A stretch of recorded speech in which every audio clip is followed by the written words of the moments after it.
Okay, we need to face this off.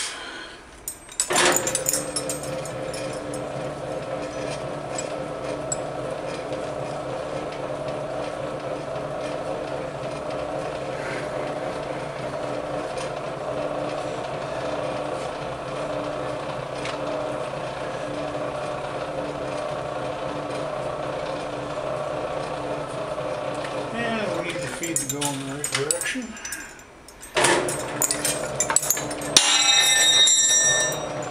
And stop dropping wrenches.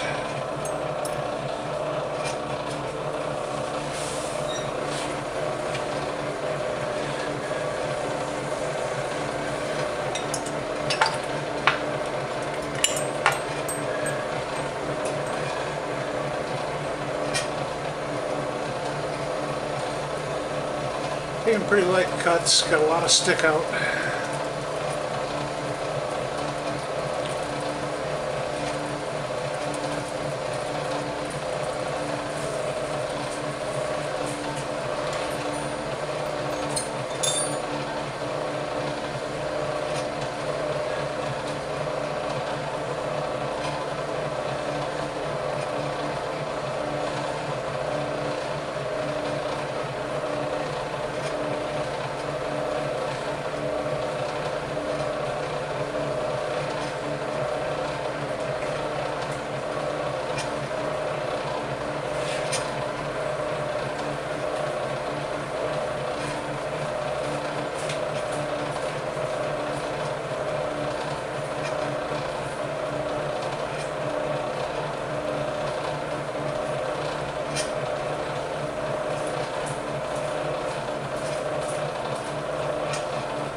Get a center in this.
Well, it's a bafflement.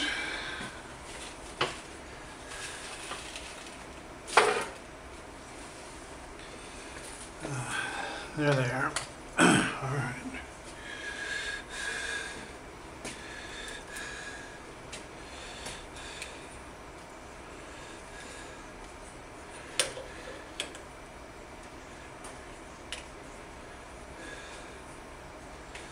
Okay, we're at 375, and we need to go to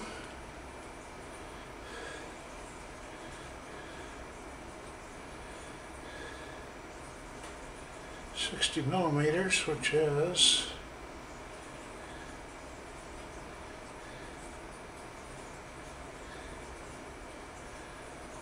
somewhere about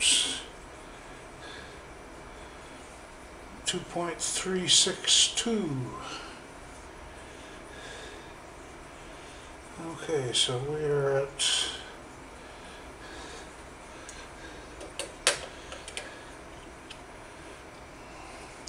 377, and we need to go to 362, is that right?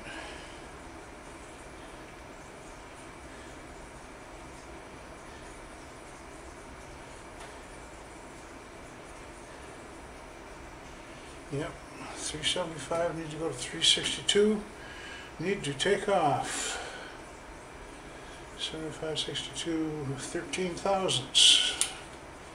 So let's take off 6 on the dial and see where we are.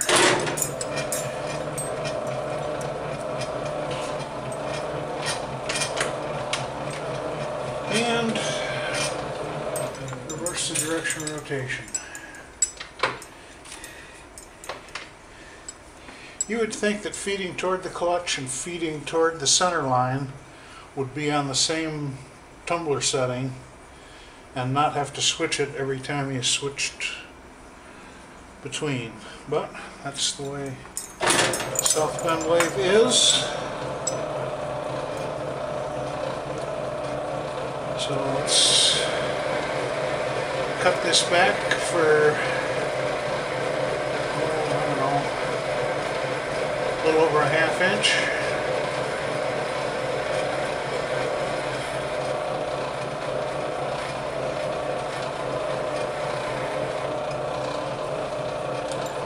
And let us see what we shall see.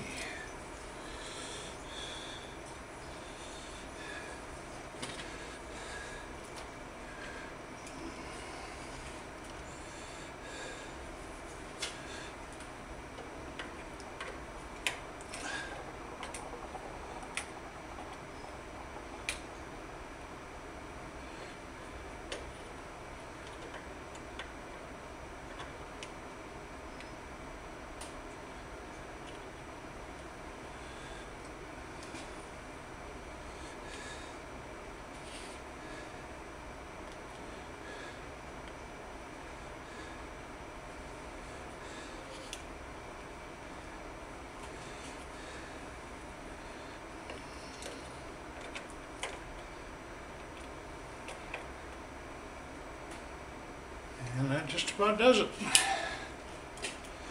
Alright, cut that off.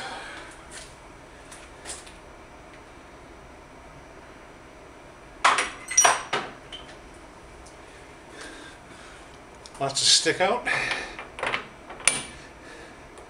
Good if you're going to the center of a piece almost 2½ inches. Alright.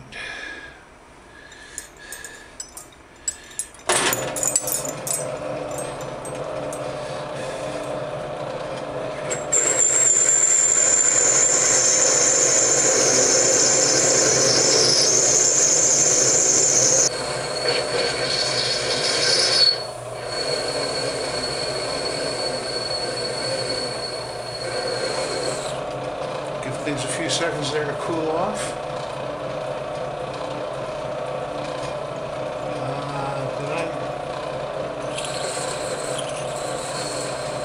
I forgot to lock the carriage.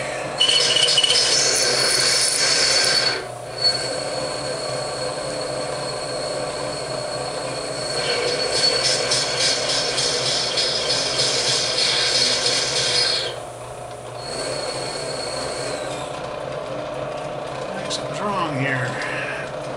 Probably got a little bit of aluminum built up on the tip of the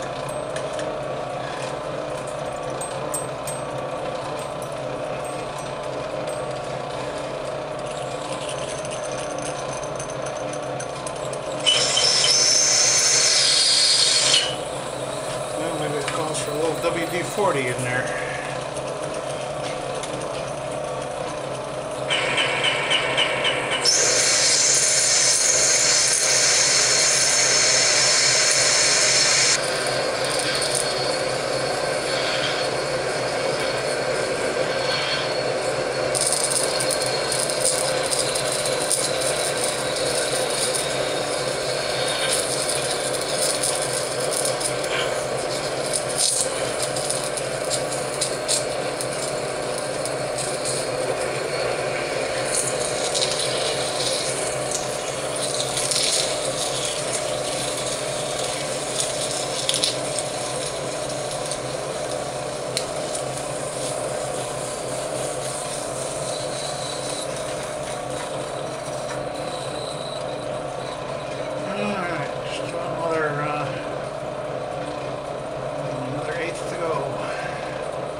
Maybe a little warm.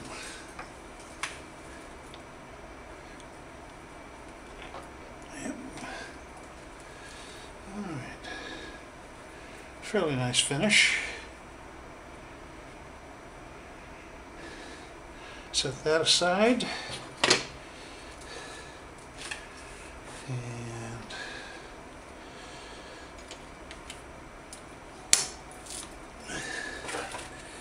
get this out of here.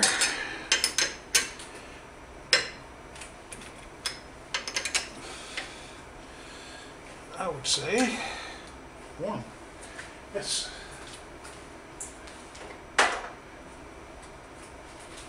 Alright. Time to take some more measurements and find out where we go next. Sorry. Sorry about the handheld. But I don't know if I can do this one-handed.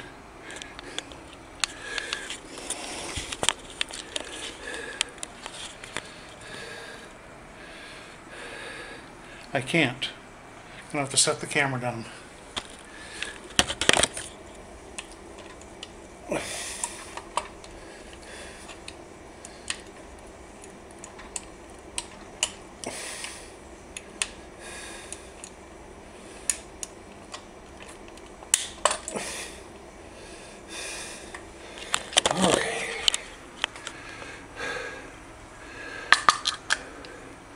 Okay, once it's loosened up, this lifts out of here like that. And we need to make a new piece with that dovetail on it. And that dovetail is 66.5 degrees. Did you ever hear of such a thing? Okay, after some searching around, I think we found a tool that will reach in behind the vice jaws, chuck jaws. So let's get that swung around here so it can kind of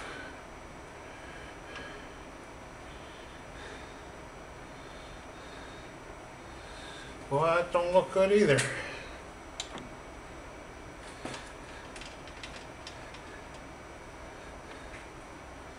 Because it's got to go in at that angle.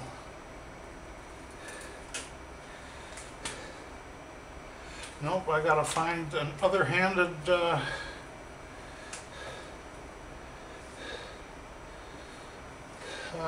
tool holder.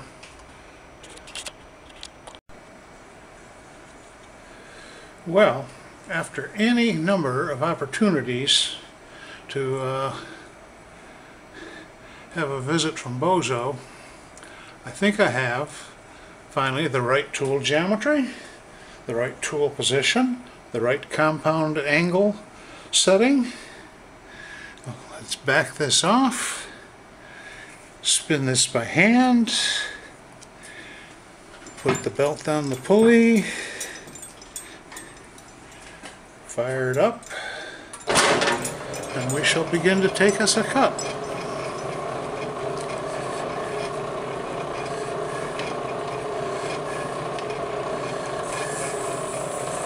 Just cut in here by hand, making this weird 66.5-degree circular dovetail.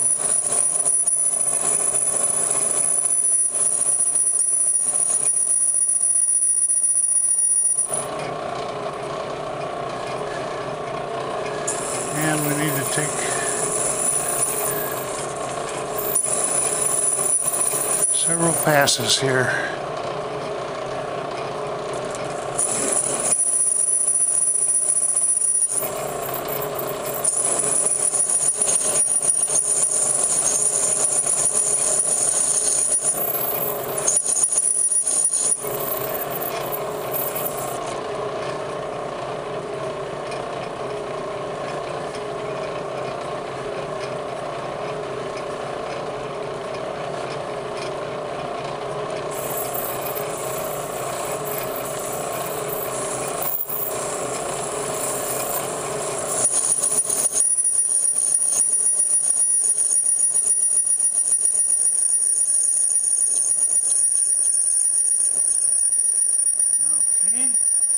Then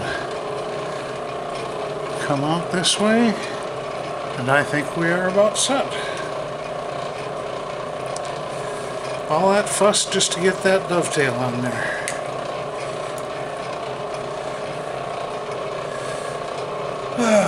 Now we need to drill out the center and put a what do we want in there?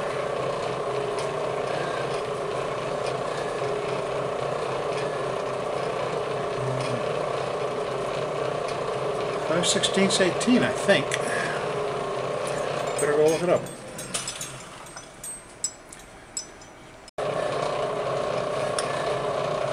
Alright, punch out the center with a knife drill.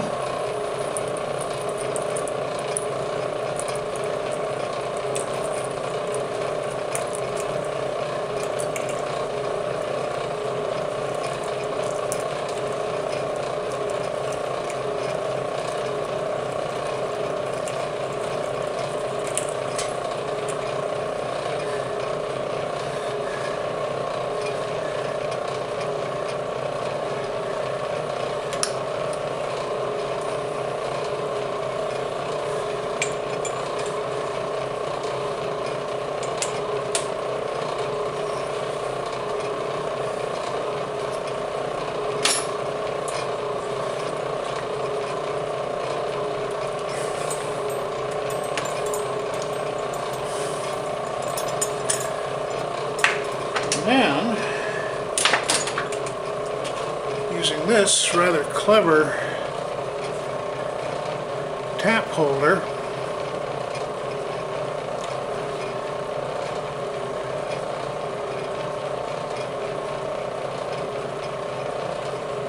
can't see that, and I'm about to get into the jaws of the chuck if I back off. I'll show it to you after.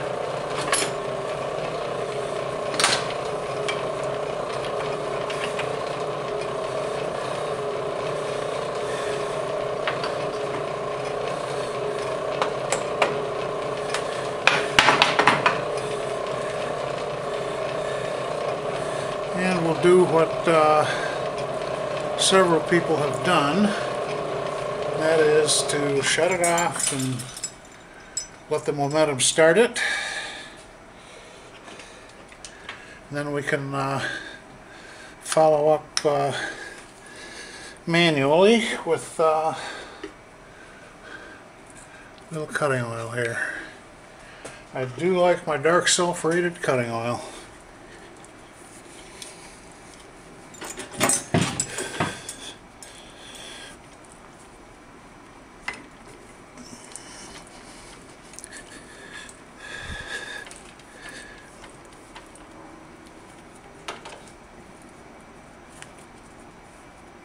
Well, that settles that.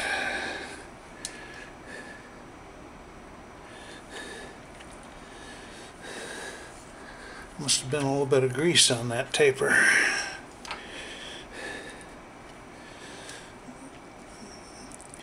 Alright, I think the answer is to finish this up with a conventional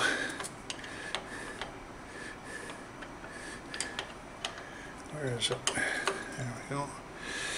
And loosen that up. Loosen that up. And come away.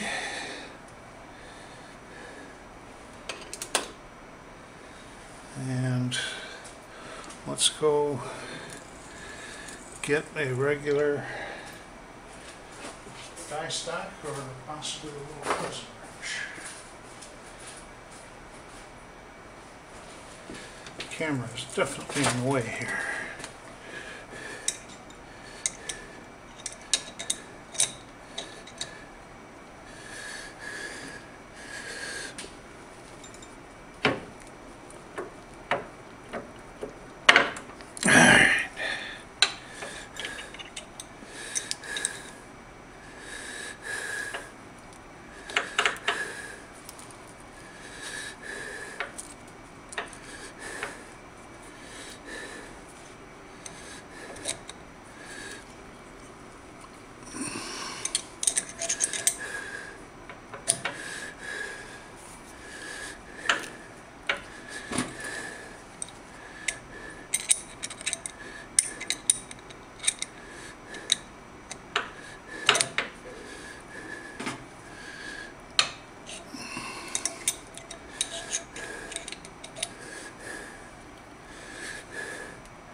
This is taking forever. I want a real tap wrench.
Alright, gonna have to edit out some dead spots in that one.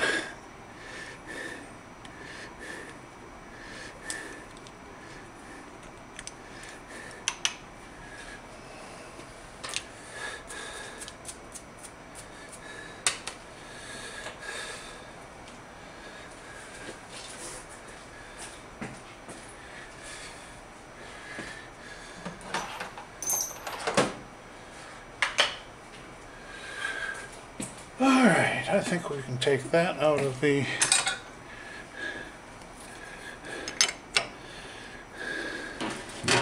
chuck here.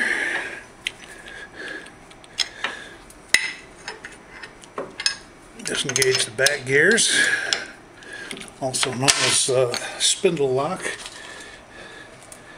Alright, what do we have here now?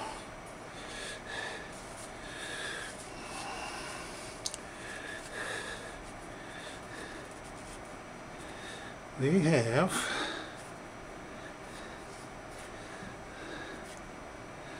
well, I didn't round off anything, or so much for break all edges. I didn't like getting in that close to the chuck anyhow. I'll find a different way to do it. Alright, I said I was going to show this kind of neat little tap wrench. Let's get you up where we've got some room here.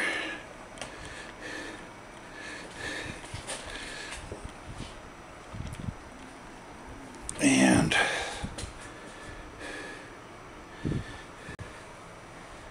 out that tap wrench wherever I put it. Oh, it's still on the outside. Very clever little device here. Hope I got it in the thing.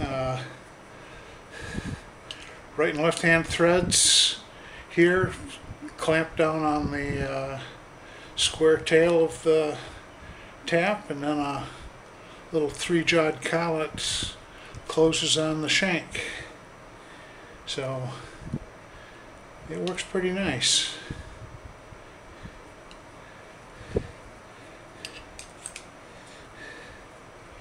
Anything else? No? Oh, one last little thing here. I'm just going to show what this was going to become. This is going to become a permanent attachment for the tripod that the camera is currently on. This is a quick disconnect, and this can hold a 1/4 screw that fits into the bottom of the camera. So I can flip this in and, you know, reach out over the lathe with the tripod out here. So, all right. So there's the camera mount, made while the camera was on the mount, actually. Aluminum disc is the quick disconnect, the snake arm, and 1/4 bolt with a big nut to give flat space. And that's what we did. And here is a similar one for my large Noga arm.